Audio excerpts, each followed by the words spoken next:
आज की क्लास में हम स्टार्ट करेंगे gravitational potential energy near the earth surface. Means earth के सरफेस के नजदीक ही ग्रेविटेशनल पोटेंशियल एनर्जी कितनी होगी।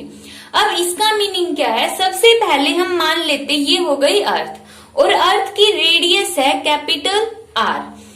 स्टार्टिंग में एक बॉडी प्रेजेंट है इस पॉइंट के ऊपर, अर्थ के सेंटर को हमने मान लिया O और इस पॉइंट पर जहां पर वो बॉडी प्रेजेंट है जिसका मास है स्मॉल m, इस पॉइंट को हमने कंसीडर कर लिया A।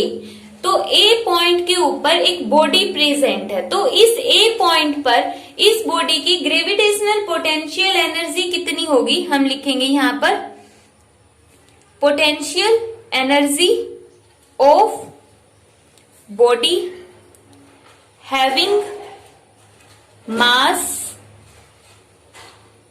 m at A is कितनी होगी U से हम किसको रिप्रेजेंट करते हैं, ग्रेविटेशनल पोटेंशियल एनर्जी को। कहां पर निकालनी है, A पॉइंट पर, तो ये हो गया UA।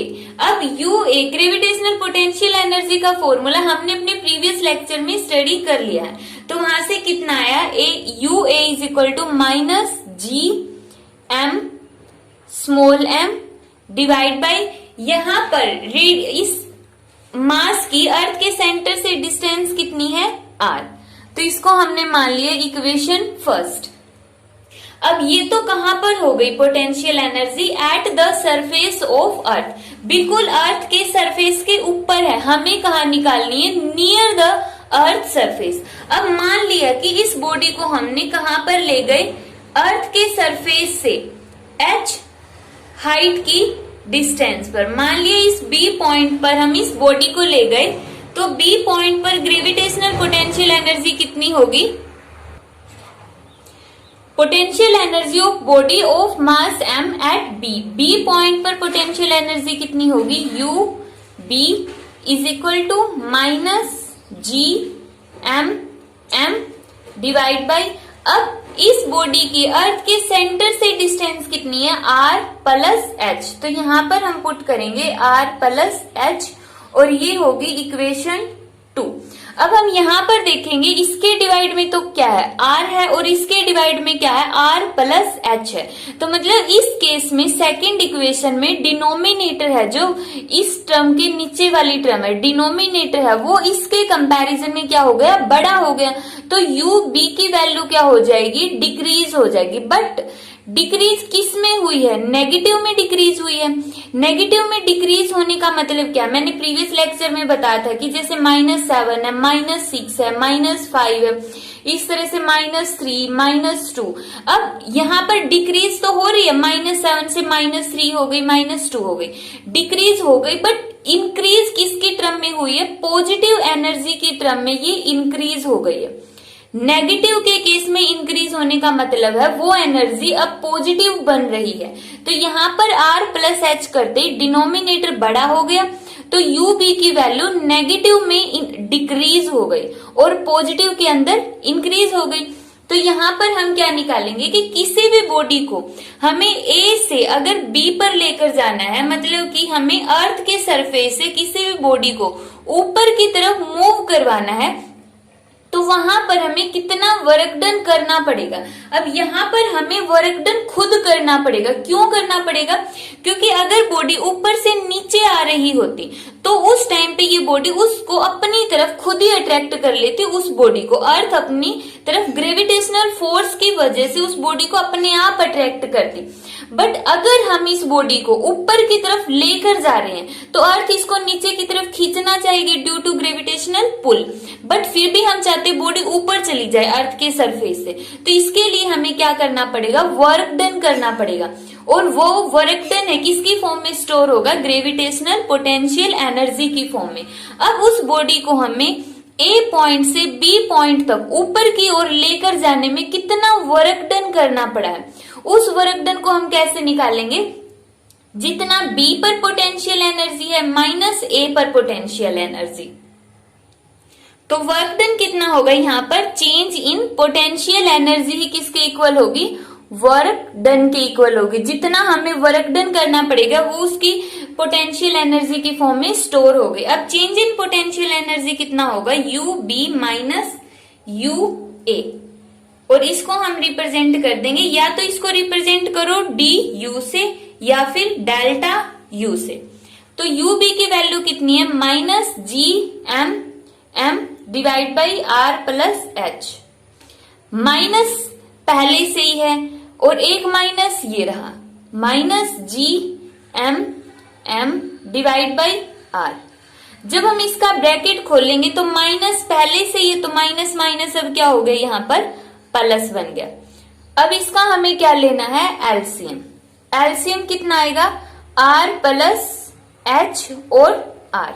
अब यहां पे ऊपर क्या बन गया इसके एलसीएम में, G M M R, minus का है तो ये टर्म रहेगी माइनस में एज इट इज।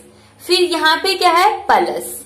अब ऊपर क्या है, जी एम एम, और नीचे एलसीएम में कितना था, आर प्लस एच। आर तो पहले से ही है तो इसकी मल्टीप्लाई हो जाएगी आर प्लस एच के साथ।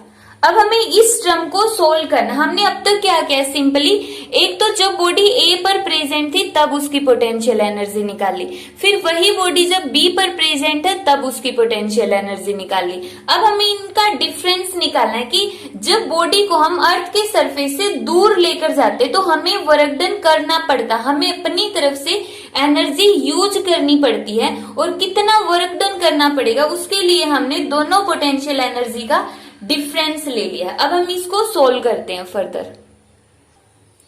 यहां पे हमने लिख लिया delta U is equal to, इस पूरी टर्म में से क्या चीज कॉमन आ रही है, जी एम एम, ये कॉमन निकल गया। अंदर क्या बच गया, यहां पर बच गया माइनस आर, और यहां पर बच गया प्लस आर प्लस एच, और divide by R into R plus H.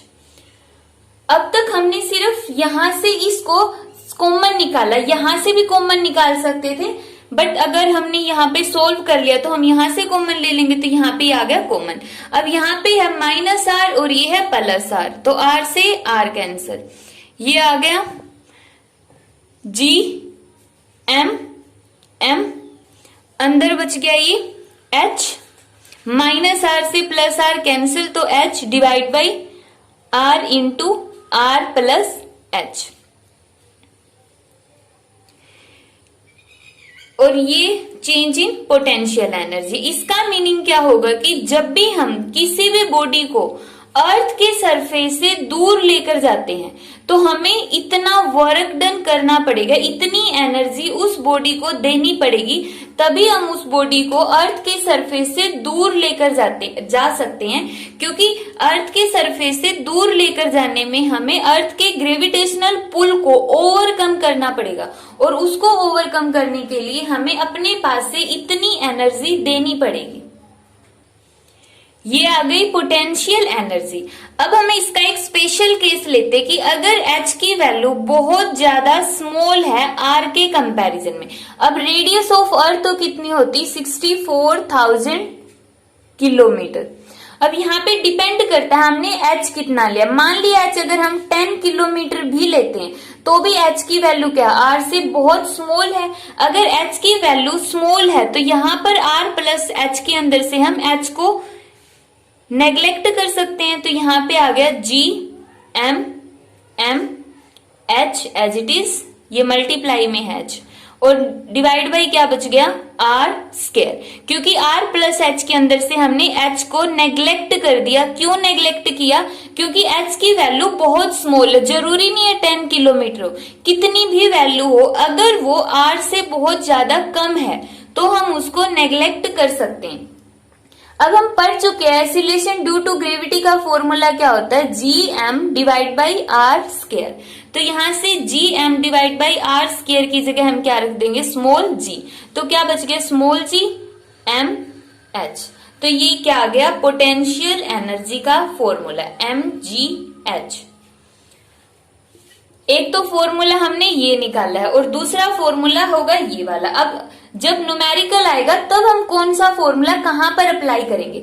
अगर न्यूमेरिकल के अंदर r की वैल्यू h से क्या है, बहुत ज्यादा बड़ी है, r बड़ा है, मींस h की वैल्यू अगर स्मॉल है तो हम ये वाला फॉर्मूला यूज करेंगे न्यूमेरिकल में। बट अगर r और h की वैल्यू लगभग कंपैरेबल दी हुई है, जैसे h की वैल्यू हम यहाँ पे 25,000 किलोमीटर ले लें, ठीक है, या फिर 15,000 किलोमीटर ले लें, इस तरह से अगर h की वैल्यू r से बहुत ज्यादा स्मॉल नहीं है तो हम ये वाला फॉर्मूला यूज करेंगे। तो इस टॉपिक में हमने स्टडी किया gravitational potential energy near the earth surface, कि अर्थ के सरफेस के नजदीक पोटेंशियल एनर्जी कितनी होगी, कि जब भी हम किसी भी बॉडी को अर्थ से दूर लेकर जाते हैं तो दूर लेकर जाने में हमने कितना वर्क डन किया, कितनी एनर्जी हमें प्रोवाइड करवानी पड़ेगी, वो होगी उसकी ग्रेविटेशनल पोटेंशियल एनर्जी में जितना चेंज आया है।